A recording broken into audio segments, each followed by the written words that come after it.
Hi guys, so today's video is going to be foam cutting.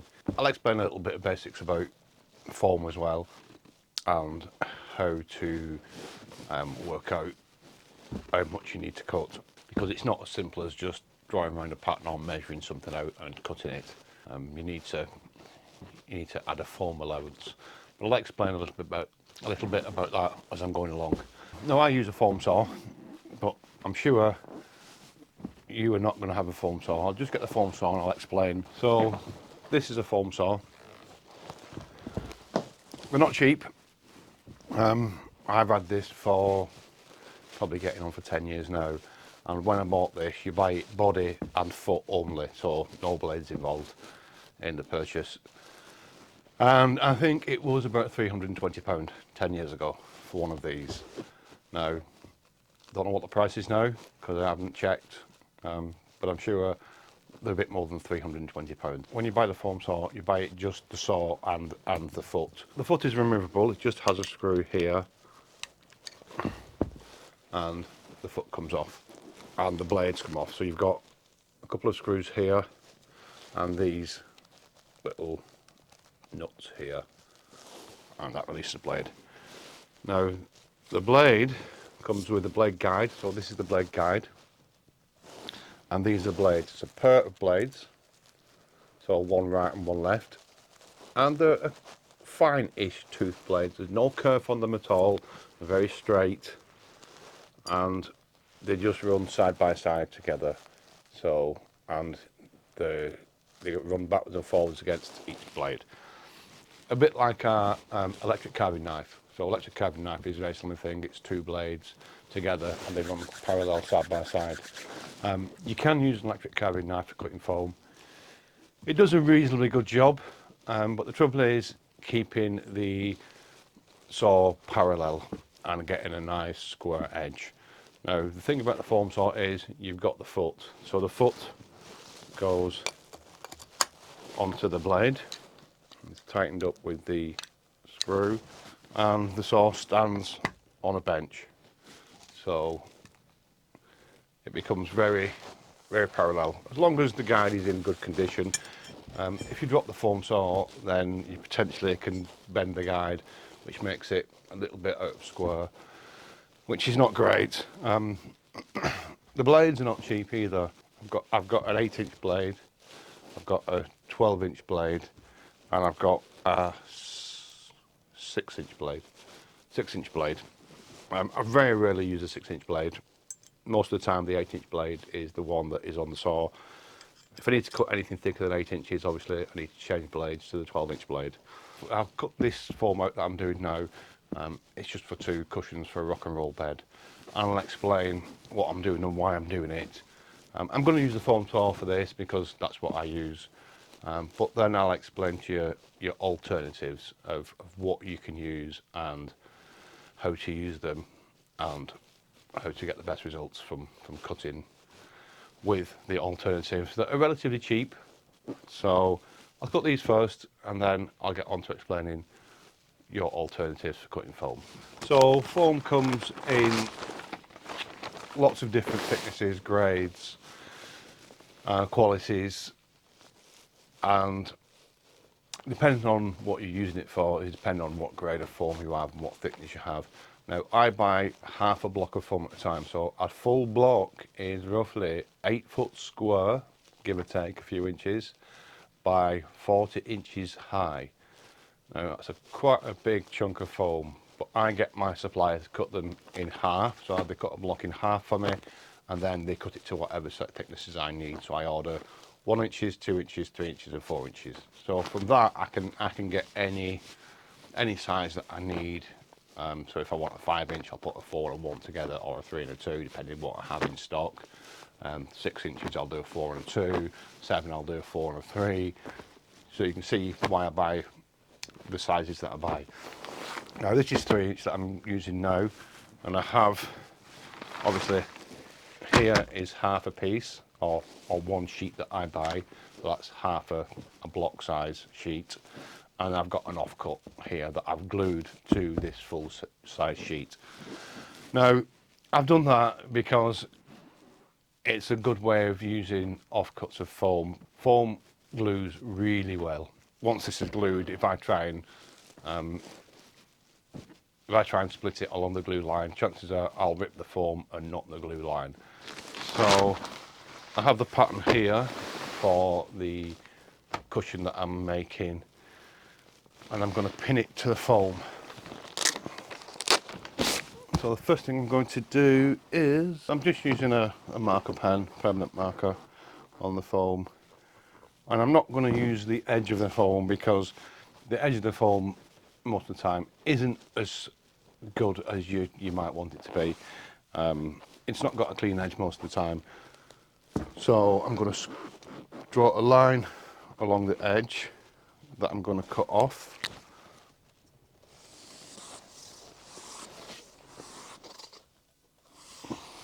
And I'm going to pin the pattern to the foam. So with a cushion like this, I need to add a foam allowance. So if I cut this piece of foam the exact size of this pattern, then it will be too small. Foam will compress under a cover, so what you need to do is to make the foam bigger than the cushion that you're making. So then the foam can push back against the cover and make the cover tight. If you don't, then you'll have a baggy cover, especially over time, because over time and use, the cover will kind of stretch a little bit, and especially on things like vinyl and leathers, you need to add quite a lot of foam allowance just to counteract the stretch of the vinyl itself or the leather. So generally, there's no actual general rule. It all depends on the size of the cushion. Obviously, the smaller the cushion, the less foam allowance you need to add. And the bigger the cushion, the bigger the foam allowance. This is quite a narrow but long cushion. So I need to add more foam allowances on the long sides than I do on the narrow side. So I'll pin it to the foam. And I'm going to add 5-ish millimeters, 3/16 of an inch, something like that, on the narrow side. So that's the pattern now onto the foam.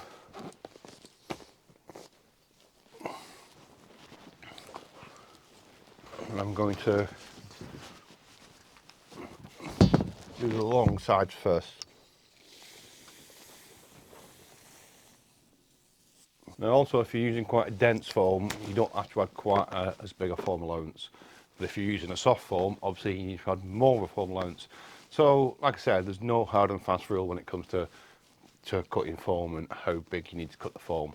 You've just got to kind of judge it by feel, really.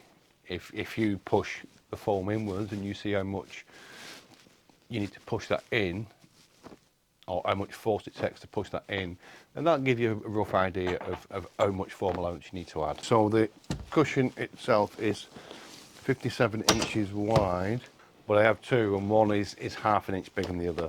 So I'll cut the narrow one out first using the pattern, and then what I'll do is I'll measure the other one and just use the pattern for the radius corners. So 57 inches wide, I'm going to add just over 1/4 inch to each side. I'm just eyeballing it, I'm not really measuring it.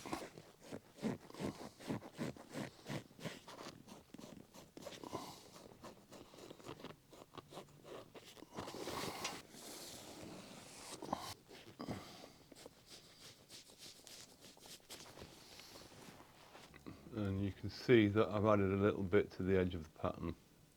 So that's the foam allowance that I've added to the pattern. So I'll remove the pattern from the foam and do the other cushion.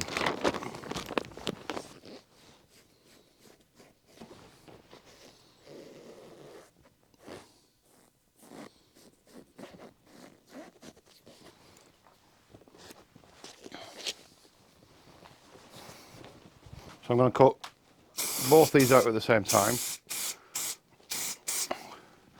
You'll see what I mean in a minute. I've just sprayed the blades with some silicone. It just stops the foam gripping the blades too much. I'm going to cut up this edge here, around there, and then down that end.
So when it comes to ends like this, where I haven't got a lot of room to play with, I always put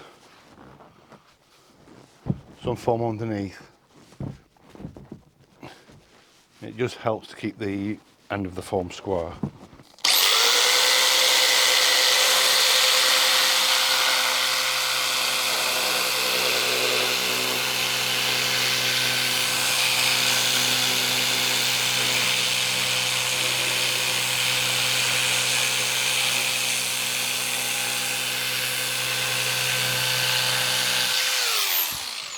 So that's the two cushions, or that's the two foams cut.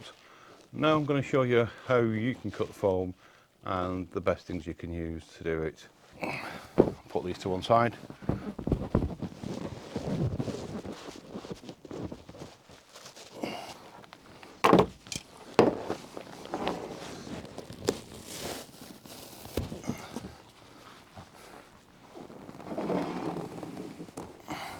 So the first option you have, which is not the best, but a lot of people use this option. They've probably seen it on the internet, on YouTube. It's not the best option because it's not an easy option to actually be able to control, is a hacksaw blade. Now, it's fine, it will cut the foam. So I'll just show you. So, cuts foam quite alright. Now I will try and cut a nice straight line with a hacksaw blade. I'll do my best to try and keep this as straight as I can and square.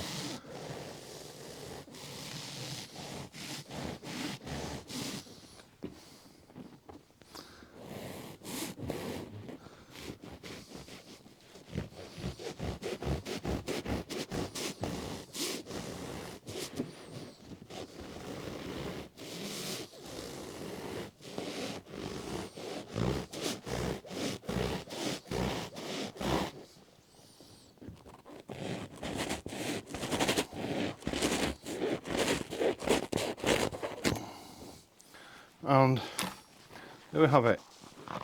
That isn't a bad cut at all. It's not the squarest of cuts. If you look, it's not that square. As I got towards the other end, it was probably a little bit less square. And the edge isn't great. Try and show you.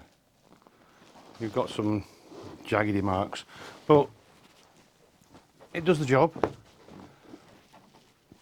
Now, if you want to be really precise with a hacksaw blade,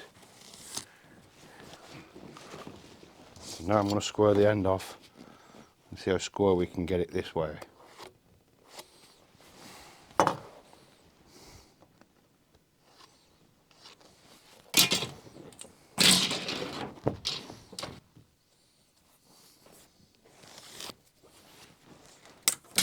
I'm going to use this scrap of wood which has a straight edge on. Put a little bit of glue onto the foam and the wood, and glue that on the edge of the line.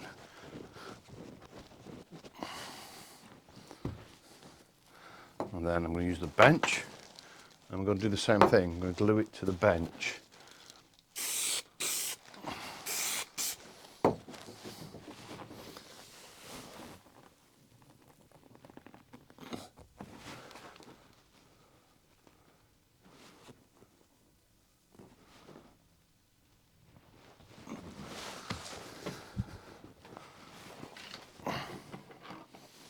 And I'm going to use the edge of the bench and the edge of the piece of wood. But the trouble is, there's so much flex in a hacksaw blade, so it's very hard to get it right. So cutting from underneath, I'm making sure I'm touching the bench with the blade and the wood.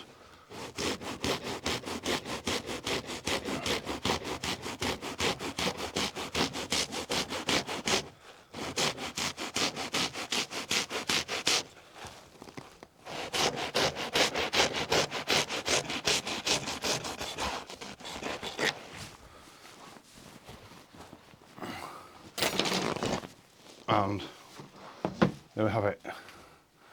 Now that's a much better cut. It's squarer, but you've still got, let's see if we can see these better.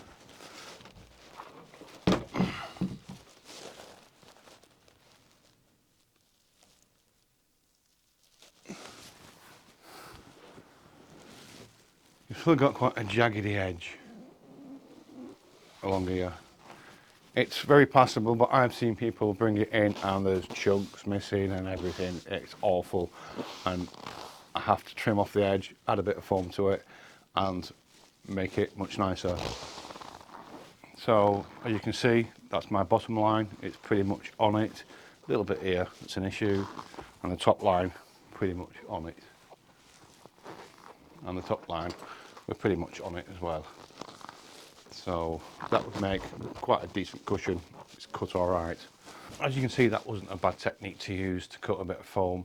When it comes to going around corners and things like that, then it becomes a little bit more tricky. But if you've got a board to use that you're putting the foam onto, then obviously you can use the foam, the board as a guide.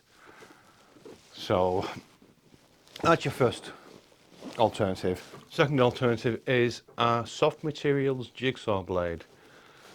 Now this is a Bosch one. You can get them, I think different manufacturers make them as well, and I think the longest you can get is 300 millimeters, a foot long, which is a sizable blade. It's the same thickness, same length as a hacksaw blade roughly, and it just goes onto a jigsaw.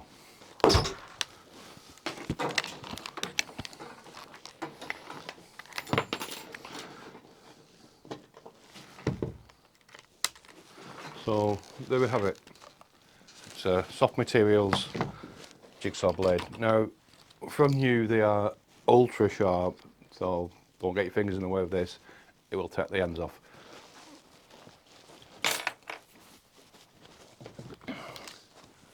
Now as you can see, well, there you go, it's a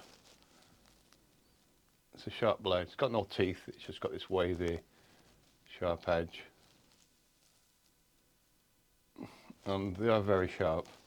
So that just goes into a jigsaw, and you use it the same as you use a normal jigsaw, but you have to run it quite slow. So if you've got a jigsaw that has got a variable speed, put it on the slowest speed, and we'll do the same with this.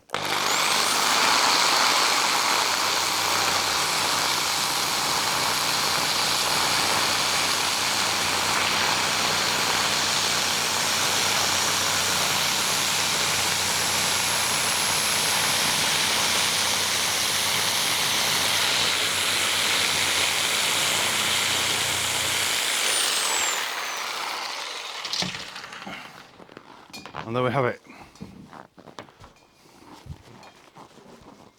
We have a nice clean edge this time, no jaggediness. It's pretty square and it's much easier to go around corners. So I'll just go around the corner for you.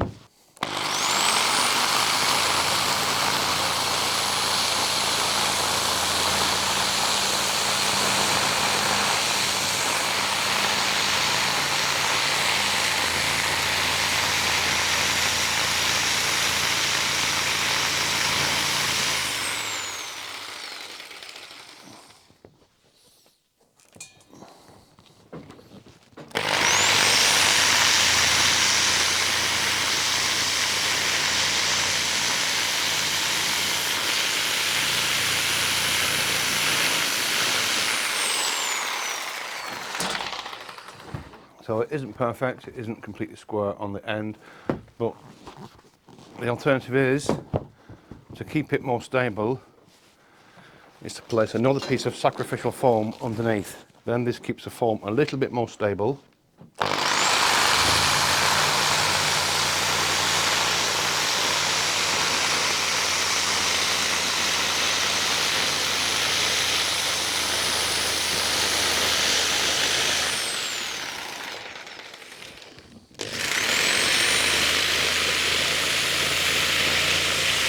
So you can see we've got a slightly better cut. It's still not perfect, still not as good as a foam saw, but it's passable and it's easy to get around the corner. So things like hacksaw blades are quite easy to find. You can get them from your hardware store. The soft materials one, you can't just go to a hardware store because most don't actually stock them. They're quite a specialist blade, but if you look online you'll get one. Just search for soft materials jigsaw blade. Obviously Bosch do them, and I think a few other brands do them as well. So that's your alternative there.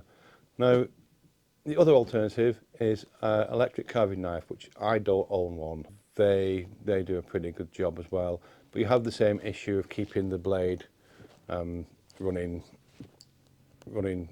true and not going a bit funny. So you can use the same technique as I did by putting the straight edge along the foam and putting it on the end of the bench and doing it like that. That'll do a pretty good job with an electric carving knife.